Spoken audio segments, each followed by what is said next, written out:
नमस्ते एवरीवन। मैं नीलम RRBPO और मुझे जॉब करते अभी 2 महीने हो गए और 2 महीने की सैलरी भी मैंने ले ली है और सब बहुत खुश हैं, बढ़िया एंजॉय कर रही हूँ। और आप लोगों को भी मोटिवेशन मिलेगा कि हाँ, जॉब लगने के बाद सैलरी उठाओ तो थोड़ी लाइफ में मस्त एंजॉयमेंट आता है। ठीक है, अभी बहुत लोग मुझसे पूछ रहे थे कि मैं लास्ट ईयर कैसे पढ़ती थी इस टाइम पे मई में। तो किसी को पर्सनली या सबको ऐसे पर्सनली बताने से अच्छा मैं सोचा वीडियो डाल देती हूँ, तो आप लोगों को काफ़ी हेल्प मिल जाएगी कि मैं लास्ट ईयर इस टाइम कैसे प्रिपेयर कर रही थी या मैंने क्या क्या चीज़ें प्रिपेयर कर ली थी इस टाइम तक। ठीक है, तो जैसे लास्ट 4 मंथ, जैसे जनवरी से लेके अप्रैल हो गया, 4 महीने हो गए। तो उस टाइम पे मैं क्या कर रही थी, तो जनवरी से लेके अप्रैल तक अभी तक मैंने जनवरी में यशराज सर की क्लासेस ली थी मैथ्स और रीजनिंग के लिए। तो मैंने जनवरी फरवरी मार्च मैथ और रीजनिंग का बेसिक किया था और जो वो DI वाली क्लासेस भी करते थे वो बेसिक किया था और मैथ के क्वेश्चन प्रैक्टिस करती थी। तो मतलब मैंने जनवरी से मार्च तक बेसिकली मैथ और रीजनिंग पे ही फोकस किया था और थोड़ा बहुत मैं इंग्लिश भी पढ़ लिया करती थी बस। उसके बाद जैसे ही अप्रैल आया तो जनवरी, हाँ अप्रैल आया तो अप्रैल में मैंने साथ साथ में GA पढ़ना स्टार्ट किया। ठीक है, और साथ साथ में ही मूक कभी कभी लगा लिए, इस टाइप से पढ़ती थी। हाँ, और मैं आप लोगों को एक बात बताऊंगी कि जैसे आप पढ़ते हो तो आपको मोटिवेशन कहाँ से मिलता। तो मुझे तो मोटिवेशन मेरे सर से ही मिलता था। जैसे सर बोलते थे इति सिद्धम कहानी ख़त्म, तो हर जगह मैंने लिख के भी रख लिया था। जैसे आप देख सकते हो मेरी टेबल के पास मैंने ऐसे ये लिख के रखा था और ऐसे सरस्वती जी की फ़ोटो भी लगा रखी थी और जो भी रहता था डेट्स वगैरह एग्जाम सब ऐसे लिख लेती थी। बाकी आपको मोटिवेशन आपके टीचर का आप सुने जो भी वो कहते हैं तो आप मोटिवेट भी होते रहोगे। चलो अब आते हैं अपने टॉपिक पे। तो लास्ट 4 मंथ तो हो गए और अब इस टाइम की बात कर लेते हैं कि इस टाइम पे मैं क्या कर रही थी। मतलब अप्रैल निकल गया था मई में, तो मई में मैं क्या कर रही थी। तो जैसे मैंने बताया कि क्वांट में मैंने मैथ्स मतलब क्वांट और रीजनिंग पढ़ रही थी। तो क्वांट में बेसिक हो गया था।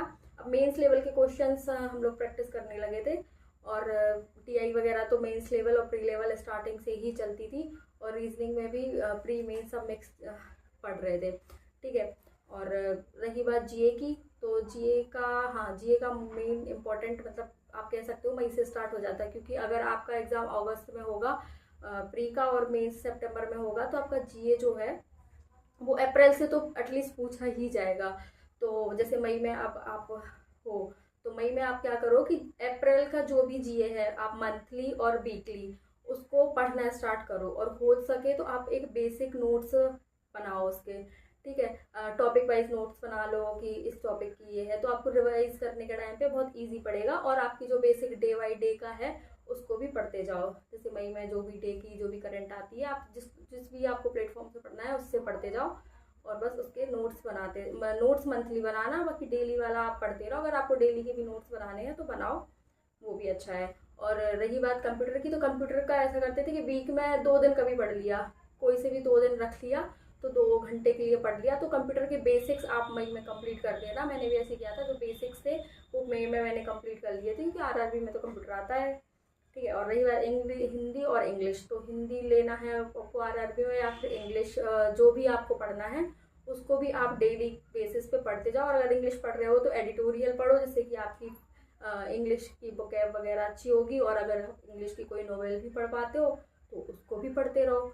बस ऐसे आपका डे एक सेट कर लो। जैसे मैंने बताया ना कि आप लोगों को आप डेली का एक आप बना लो परफॉर्मा कि आपको क्या क्या पढ़ना है। मतलब आप ऐसे छोटी सी एक डायरी ले लेना, जैसे मैंने ये ले रखी थी। आप देखो मैंने पहले ही उस पर लिख दिया था कि 1 जनवरी को 1 जनवरी को मेरा रिजल्ट फाइनल वाला होगा, 1 जनवरी के लिए। और इसमें मैं मतलब ऐसे डेली का बेसिक लिख लेती थी कि मेरे को आज क्या क्या पढ़ना है, क्या क्या करना है, बस वही करती थी। ठीक है, अब जैसे पढ़ाई का तो हो गया, आप सारे सब्जेक्ट कंप्लीट करोगे और मई से आपको मोस्ट इम्पोर्टेंट क्या करना है कि आप मतलब आप टॉपिक वाइज तो क्वेश्चन प्रैक्टिस करोगे ही, लेकिन आपको साथ में मोक्स भी देने हैं। आप कोई भी मोक्स लीजिए, आप जहाँ से भी मोक करोगे। ठीक है, तो आप डेली के 1 या 2 प्री लेवल के मोक्स जरूर लगाओगे, जिससे कि आपकी स्पीड बढ़ेगी और आपको टॉपिक्स का भी पता चलता रहेगा कि आपको कौन सा क्लियर है और कौन सा क्लियर नहीं है। तो आपको उसको पढ़ना है और जो भी नहीं है उसको आप नोट डाउन करो और उस टॉपिक को क्लियर करो।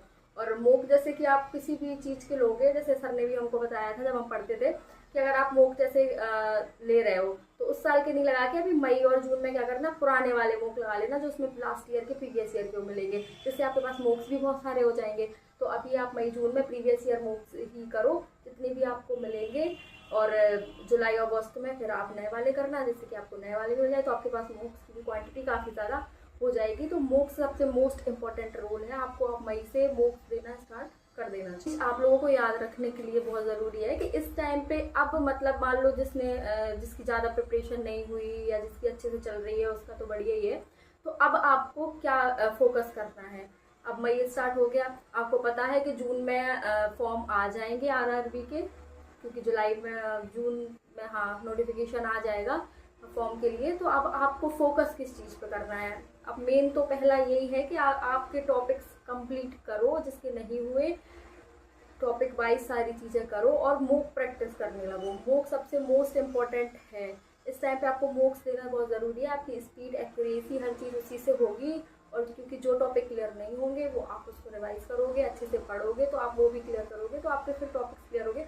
और दूसरा है जीए, मतलब जीए को आपको अभी से पढ़ना अब स्टार्ट कर देना चाहिए, उसके प्रॉपर नोट्स बनाने लगिए।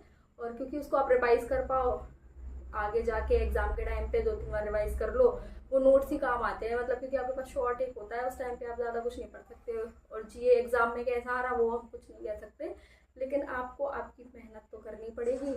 तो आप जीए वगैरह सब एकदम कंप्लीट कर लीजिए। हाँ, तो बस आप लोग 2024 के लिए लग जाइए अच्छे से तैयारी करने में। आप एक पर्टिकुलर चैनल फॉलो करिए, पर्टिकुलर टीचर लीजिए, पर्टिकुलर मोक, मतलब जो जहाँ से जिसको जैसे पढ़ना, बस डेडिकेशन के साथ आप आपकी तैयारी स्टार्ट कर दीजिए, तो आपका फाइनल सिलेक्शन ज़रूर हो जाएगा। बस मन में एक दृढ़ निश्चय बना के रखना कि हाँ बस लेना है तो ज़रूर होगा। बस तो सबको ऑल द बेस्ट, अच्छे से पढ़ना। और अगर किसी को कोई भी प्रॉब्लम हो, कुछ भी हो, तो मुझसे पूछ लेना, मैं आप लोगों को बता दूँगी, आपके साथ शेयर कर दूँगी।